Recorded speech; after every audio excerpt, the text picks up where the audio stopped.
Hi friends, मी शिवानी. आपला daily mini blogs आज सकाळी सकाळी 4 वाजता आपला ब्लॉग स्टार्ट झालेला आहे. म्हणजे आम्ही 3 वाजता उठला होता. आम्हा सर्वांना जायचं होतं पुरुषोत्तमपुरीला दर्शनासाठी. आणि धोंड्याच्या महिन्यात अधिक मासमध्ये म्हणजे भरपूर जण जातात तिथे, कारण की ह्या जे महिन्यात आहे म्हणजे हे 3 वर्षातून एकदा येतं, त्यासाठी सर्वजण दर्शनासाठी जातात. आमच्या गलीतल्या सगळ्याजणी होत्यात. आम्ही तब्बल सगळेजण मिळून आम्ही 20 जण होतात. एका ठिकाणी स्टॉप घेतला आम्ही आणि मग आमच्या जर्नी डबल स्टार्ट केली, कारण की खूप छान वाटत होतं. खाली मी उतरले होते, मस्तपैकी वारं वगैरे येत होतं. स्नॅप व्हिडिओ वगैरे काढले. त्यानंतर आम्ही पोहोचलात, ही लोकेशनवर पोहोचलात. आम्ही खूप लवकरही गेल्या होतात. मग सगळं वातावरण एवढं छान वाटत होतं, कारण की लवकर गेल्यामुळे ना मस्तपैकी फ्रेश वाटत होतं आणि माइंडसुद्धा छान वाटत होतं. त्यानंतर मी आंघोळ वगैरे केलेली होती.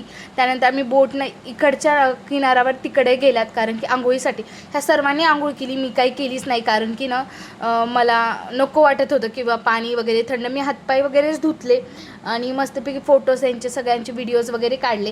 त्यानंतर कपडेसुद्धा मी चेंज केलेले होते, फक्त मी आंघोळ नाही केली. त्यानंतर गंध वगैरे लावला. तुम्हाला माहिती, मला प्रत्येक ठिकाणी गंध वगैरे लावायला आवडतो.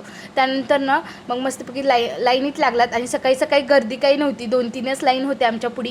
आणि दर्शन एवढं छान झालं ना. सध्या तर पुरुषोत्तम तर तिथलं मंदिराचं काम चालू आहे, त्यामुळे मूर्ती जी आहे इकडल्या साईडला आहे, त्यामुळे ना जास्त काही गर्दा तरी पण असतो, पण ह्यावेळेस एवढा गर्दा नव्हता. माझ्या मम्मीने ट्विनिंग केलेलं होतं आणि आम्ही रिटर्न लगेच 12 वाजता आम्ही आमच्या घरीसुद्धा आलेला होता, कारण की लवकर जाण्याचा फायदा तोच असतो की आपण घरीही लवकर येतो. उन्हाच्या अगोदर भेटूया माझ्या नवीन एका ब्लॉगसाठी. Bye friends.